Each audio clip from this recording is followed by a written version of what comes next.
स्पष्ट केलं. लोकशाहीत आंदोलन ही सहमती बनवण्याची एक पद्धत आहे. अनेक कारणांमुळे आपलं म्हणणं ऐकलं जात नसेल तर आंदोलन करता येऊ शकतं.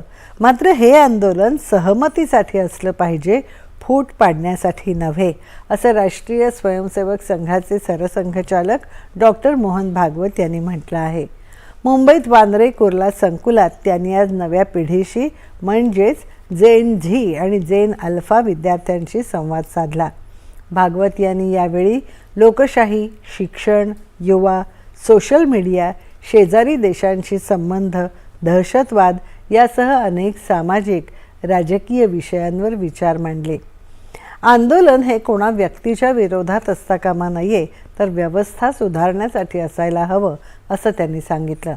आपल्या राज्यघटनेचे शिल्पकार डॉक्टर बाबासाहेब आंबेडकर यांची काही भाषणं आपण वाचली तर त्यात याविषयी मार्गदर्शन मिळतं. आपणही जेन झीचं म्हणणं समजून घेतलं पाहिजे, असं भागवत यांनी सांगितलं. आजचे युवा प्रश्न विचारतात, त्यांना तर्कसंगत उत्तर हवं असतं. त्याचसोबत स्नेह आणि आपुलकीचीही त्यांना गरज असते. युवा पिढी एखाद्या गोष्टींविरुद्ध आवाज उठवत असेल तर त्याकडे केवळ विरोध म्हणून न पाहता त्यांच्या समस्या जाणून घेण्याचा प्रयत्न म्हणून त्याकडे पाहायला हवं, असं त्यांनी सांगितलं. अभी जैन जी वो प्रश्न पूछते हैं, उनको लॉजिकल आंसर चाहिए, करेक्ट, और इसके साथ प्यार चाहिए. हम लोगों को भी ऐसा देखना चाहिए कि अगर जैन जी चिल्ला रही है तो विरोध के लिए नहीं चिल्ला रहे, कुछ तकलीफ है इसलिए चिल्ला. बिल्कुल उसको ठीक करना. एजुकेशन जो होना है वो आपके खिलाफ या मेरे खिलाफ न होकर वो सिस्टम करेक्शन के लिए होना चाहिए. सोशल मीडियावरील खोट्या माहितीला आळा घालण्यासाठी स्वयंशिस्त आणि जबाबदारी आवश्यक असून नव्या पिढीत योग्य अयोग्य याविषयी समज विकसित होण्याची आवश्यकता त्यांनी व्यक्त केली. दहशतवादाविरोधात कठोर भूमिका व्यक्त करतानाच भागवत यांनी कायमस्वरूपी शत्रुत्व हा तोडगा नसल्याचं मत मांडलं. कुठल्याही संघर्षात नागरिकांनी आपल्या सरकारसोबत उभं राहिलं पाहिजे, असं ते म्हणाले. आरक्षणाच्या मुद्द्यावर राजकारण होता कामा नये, असं भागवत म्हणाले.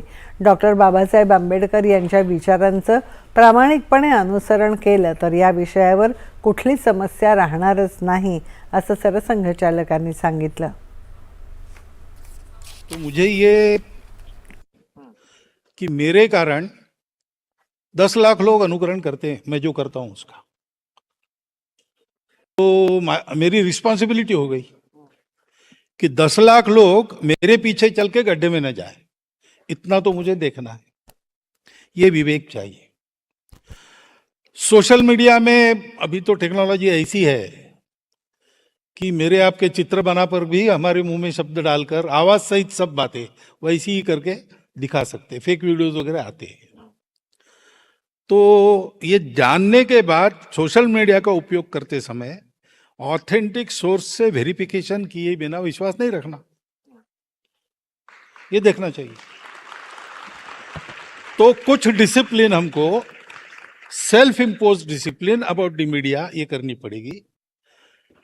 जैन जी वगैरह उनमें ये विवेक उत्पन्न हो क्या करना कैसे करना, ऐसा उसके पहले की जनरेशन ने हम लोगों को रहना पड़ेगा.